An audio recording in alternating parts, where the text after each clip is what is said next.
मिला तो मुझे ऐसा लगता था जैसे मेरी सारी दुनिया में गीतों की रुत और रंगों की बरखा है, खुशबू की आंधी है, महकी हुई सी अब सारी फिजाएं, बहकी हुई सी अब सारी हवाएं, खोई हुई सी अब सारी दिशाएं, बदली हुई सी अब सारी अदाएं हैं, जागी उमंगे धड़क रहा है दिल, सांसों में तूफान, होठों पे रंग में, आंखों में सपने हैं, सपनों में बीते हुए सारे वो लम्हे। जब कोई आया था नजरों पे छाया था, दिल में समाया था, कैसे मैं बताऊं तुम्हें कैसा उसे पाया था, प्यार से चेहरे पे बिखरी जो जुल्फे, तो ऐसा लगता था जैसे कोहरे के पीछे एक ओस में धुला हुआ फूल खिलाए, जैसे बादल में एक चांद छुपाए और झांक रहा है, जैसे रात के पर्दे में एक सवेरा है। रोशन रोशन आंखों में सपनों का सागर, जिसमें प्रेम सितारों की चादर जैसे झलक रही है, लहरों लहरों बात करे तो जैसे मोती बरसे, जैसे कहीं चांदी की पायल गूंजे, जैसे कहीं शीशे के जाम गिरे और छन से उपयोग करो, हाथों के आंगळीનો उपयोग કરવો નહીં।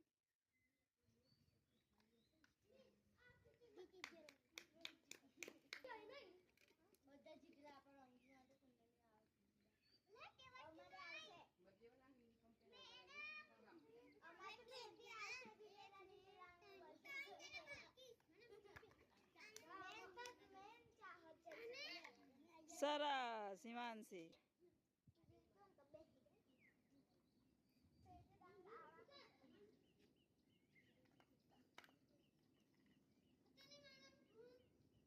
સરસ